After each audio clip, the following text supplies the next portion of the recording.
It is winter on Oak Island, a time when the island is determined to keep its secrets hidden beneath layers of ice and snow. Feast your eyes. Isn't that lovely? Over where you have land like that, we can get in there with CTX 3030 right up along the bank. I think that'd be well worth going out and looking at. Calico representative Dave Spencer has come to Oak Island from Florida with the latest in metal detecting equipment. I like the look of that ridge. That's a great vantage point.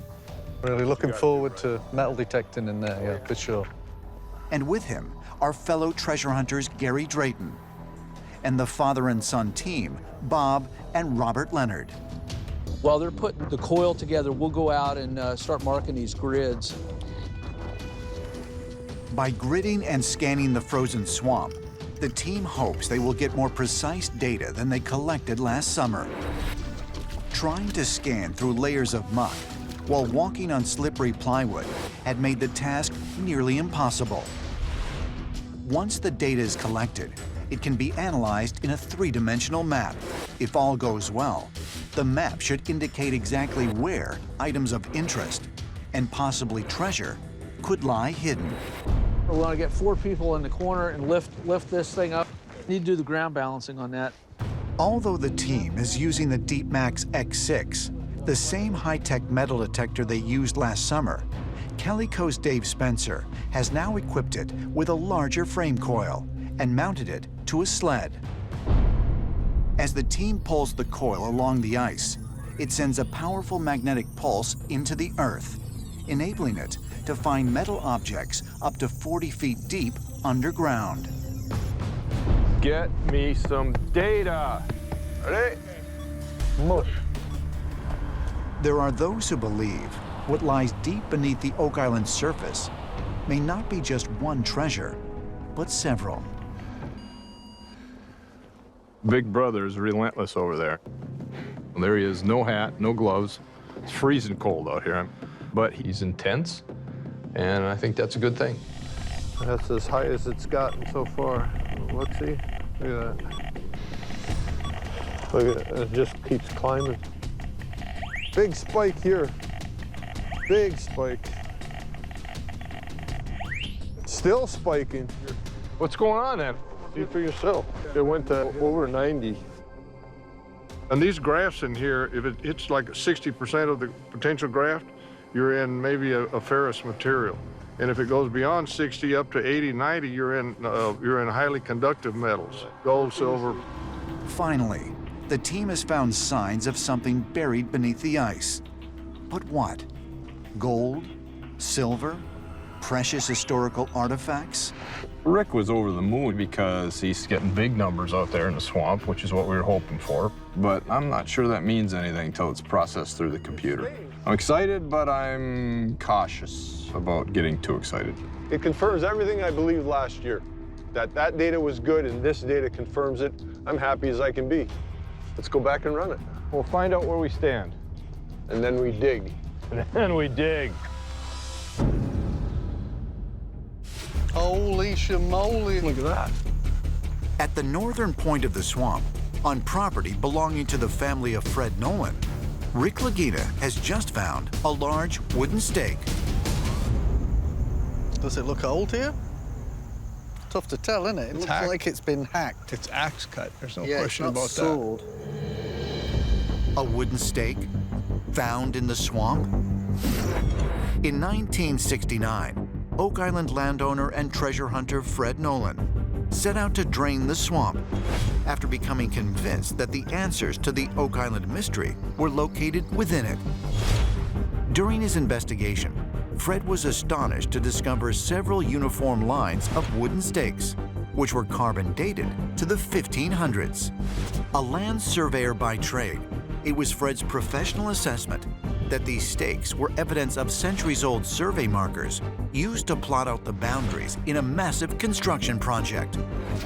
This led Fred to the astonishing conclusion that Oak Island was once actually 2 islands, artificially joined together by means of the triangle-shaped swamp. How many cuts are there? Fred and Tom both told me there were 4 or 5 on every one. 1, 2, 3, 4. yeah, 5.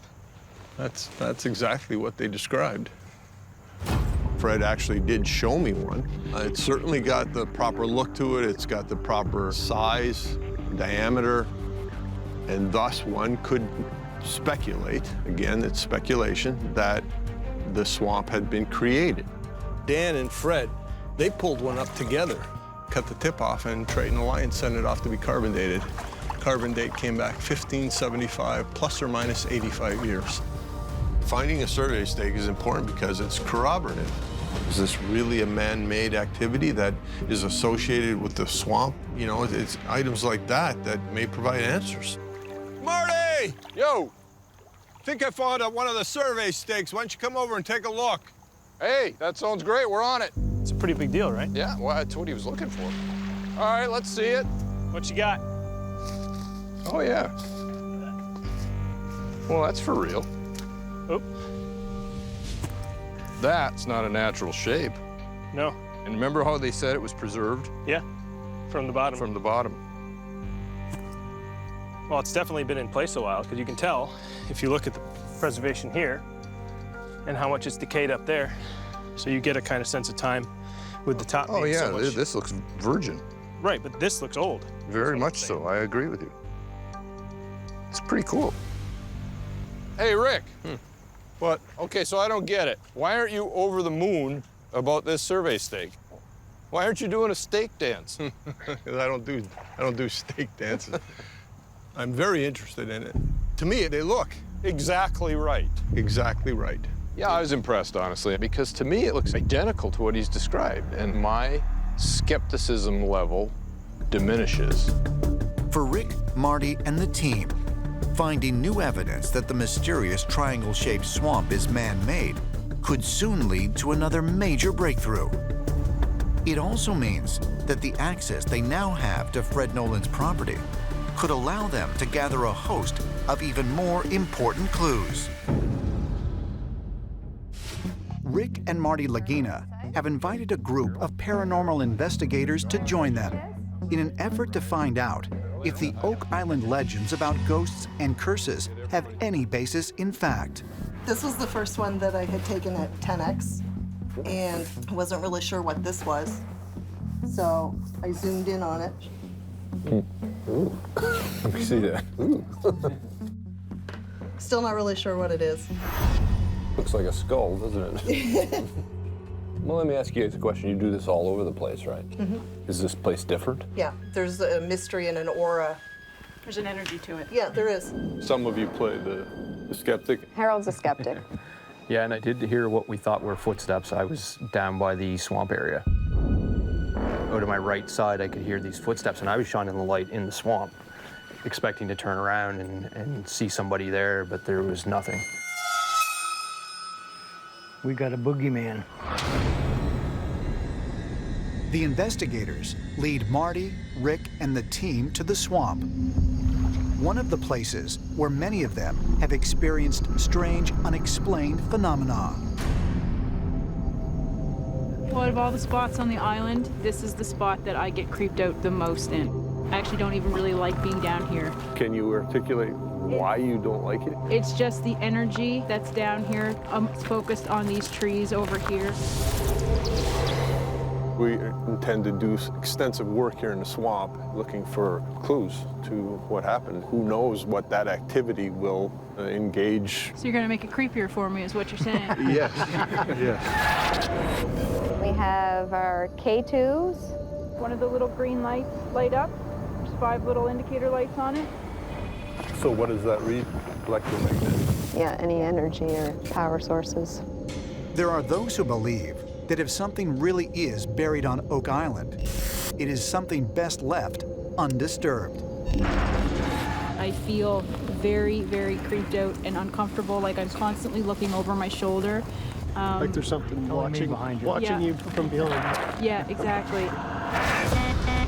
Oh, we got a hit on the K2. Yeah, that's a big one. What exactly have the researchers on Oak Island encountered? Could it be just a simple mechanical malfunction? Or is it something much more profound? That is an indication that there's something here trying to communicate with us. Is the curse valid? I don't know. Do strange things happen on Oak Island? Yes, they do. There's another hit there. Did Rick and Marty Lagina just experience one of the mysterious forces that are rumored to exist on Oak Island? Perhaps, but that isn't enough to prevent them from trying to solve the 200-year-old mystery. They've invested too many years and too much money to stop now.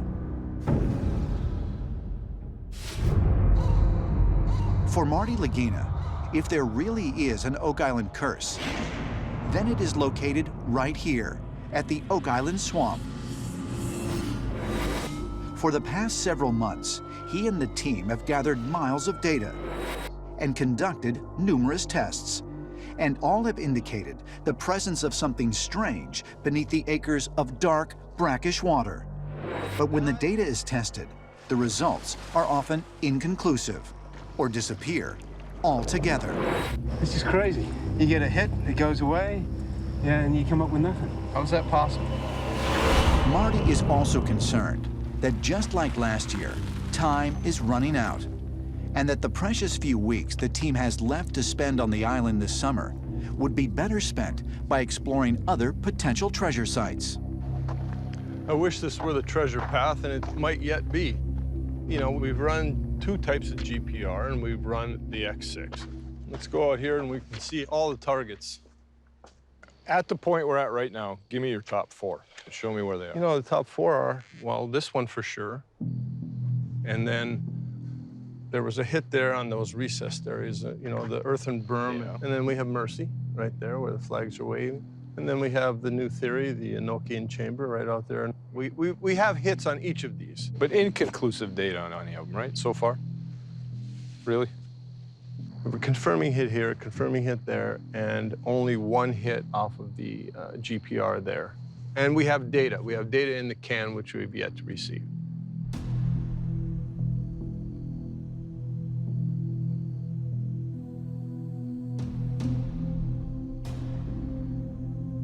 You know, basically, Rick, 2 years in a row, we kind of did the same thing with slightly different devices and slightly different methods, slightly different targets.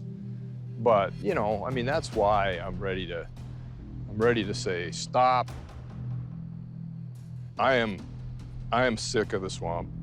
I don't want to run any more data. We're getting into analysis paralysis. If you want to keep going on this swamp, let's dig something. Let's do it right and let's dig something. And I'm going to leave it to you. And as far as I'm concerned, where?